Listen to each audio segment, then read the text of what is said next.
Physics 1.2, speed, velocity, and acceleration. Wow, that's lovely handwriting. It's because the board's too high.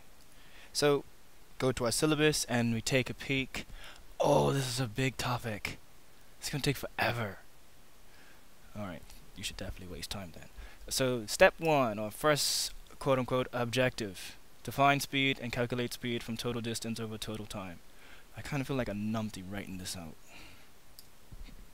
So yeah, define and calculate speed. Really not writing that whole thing out. So your definition of speed is... Speed is the distance traveled per unit time. That sounds like old English and like it makes absolutely no sense. But basically it means how far you go in a certain amount of time. So if you have person A who goes 10 miles, person B also goes 10 miles,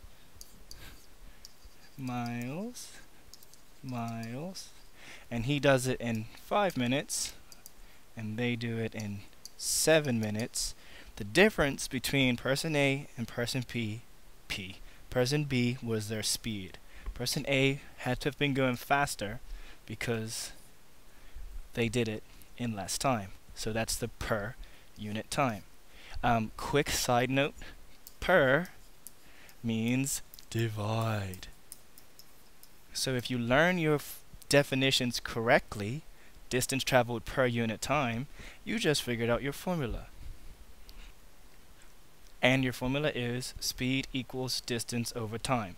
Now, let's look at the slide before and let's figure out what this means. So let's calculate the speed for person A. 10 miles in 5 minutes. And we're gonna just copy this information to the next slide. Boom. So, in order to get the points in physics, you have to have your formula, your working, your answer, and your unit. So we've written our formula. Bang. Speed equals distance over time. Tick. Now we put our work in.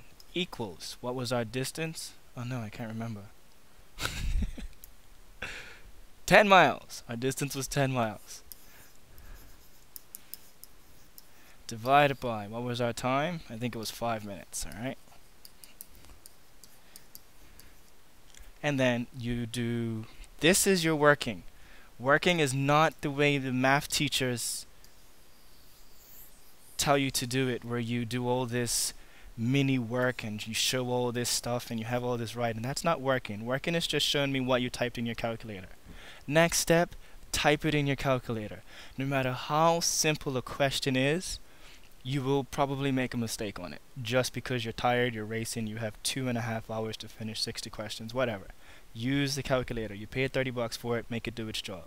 So when you type in 10 miles, so 10 divided by 5 in the calculator, and type it in as you see it, press the 1 button, the 0 button, the fraction button, which is normally A over B for people, and then the 5 button and press equals. Type it in as you see it. What you would get is over 5. You should get 2. The number 2. So there's your answer. Done. The problem now is the units. Do not go crazy with trying to memorize units. Steal your units from your formula. Your units in this case is miles, line, minutes. That's a great color to write in. Miles over minutes. Those are your units. Those are perfectly acceptable. Double underline to let me know that's your final answer. So, now we check through. Let's pick a color. Formula. There. Done. Working. There. Answer. Yes. Unit. Yes. Done. Full marks.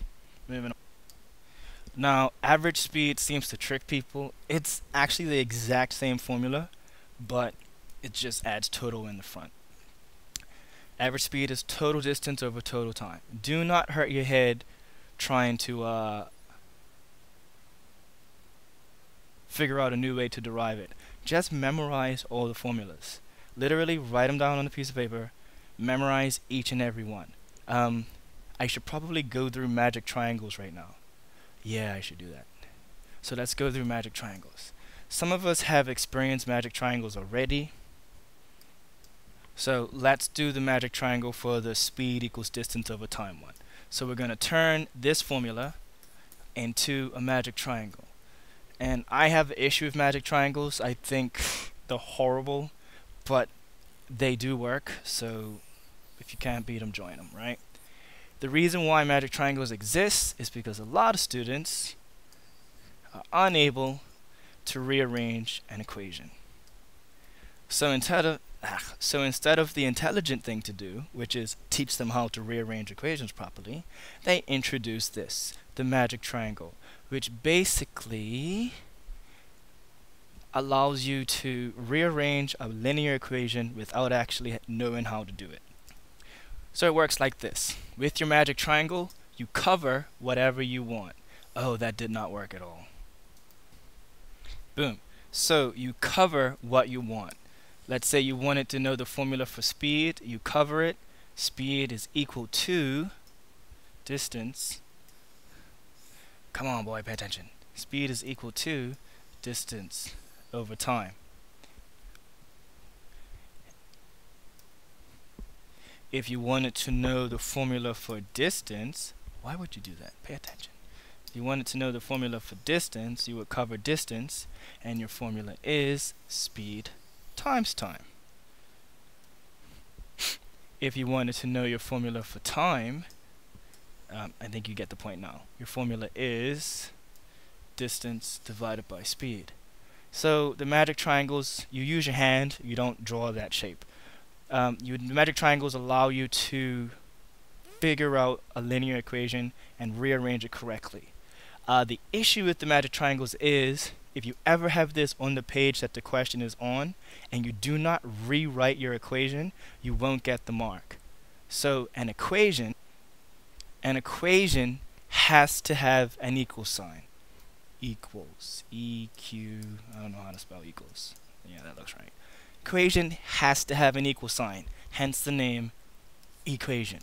So if you use this fabulous magic triangle to work out your formula, you have to rewrite your equation as time equals distance over speed. Another point to bring up, you notice that I always write the word instead of the letters. Some teachers argue that that's wrong, some argue that it's right. The reason why I use the words other than the letters at this level is because the letter D pops up about 7 times in formulas for different things. Distance, density, I don't know, other D words. S is actually V. T is, well, that's always T. So there's lots of T's, there's lots of S's, there's lots of D's. If you start just using letters and symbols, you'll probably get confused. So I just write the formula out in full words. You can't go wrong. So that was a lovely diversion. Average speed is total distance over total time.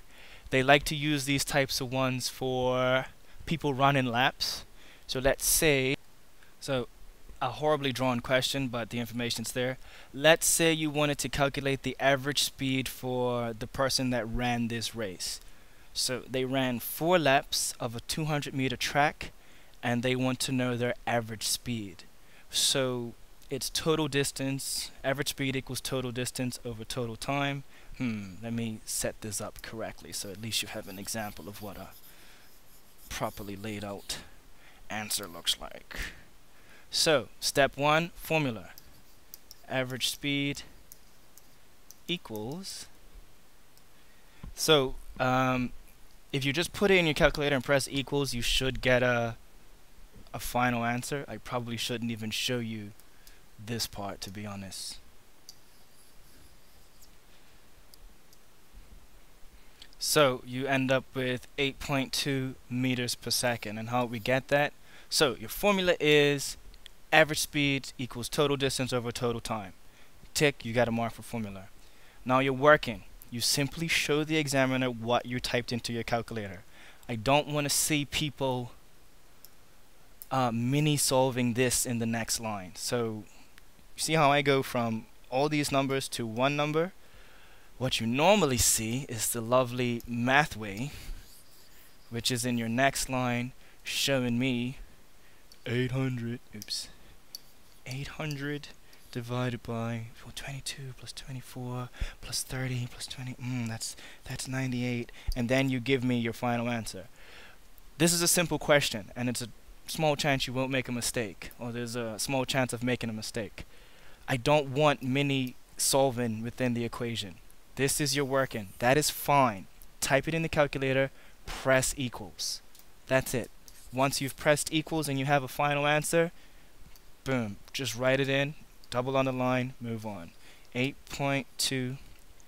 Where do you get your units from? Your formula, meters over second.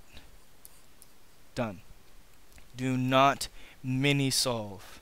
I even don't even want you to correct. That wasn't even English. I don't even want you to make like terms. I see that as well. I don't want you to practice math in any way, shape, or form.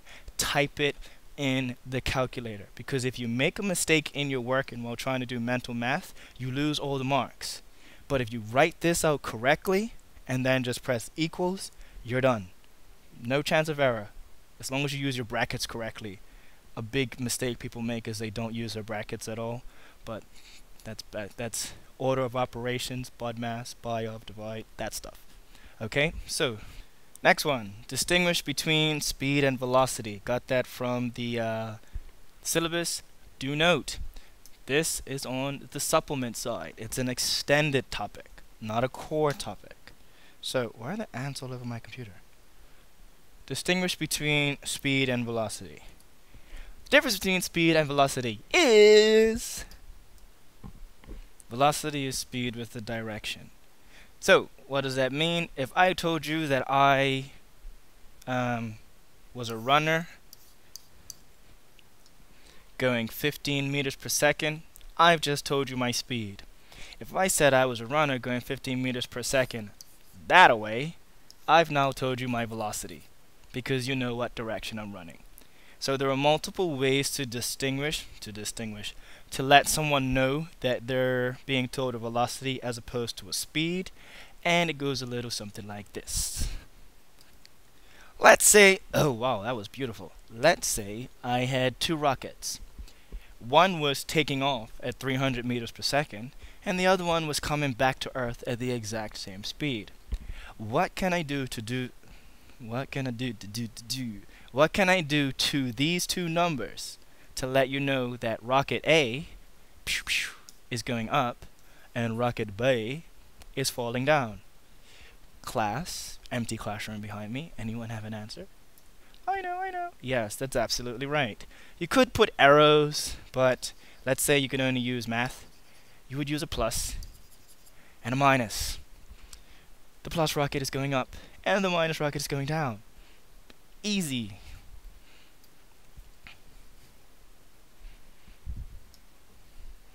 So, can you define speed? Yes, it's how far you go in a certain amount of time. Can you calculate speed from distance over time? Sure can. Do note, this is not the speed formula. That's the average speed formula. Supplement, can you distinguish between speed and velocity? Velocity, sorry guys. Yes, velocity is speed with a direction. Next, plot and interpret speed times. Oh, I hate this topic. Alright, I'm going to stop this one and then start again at 1.1.2.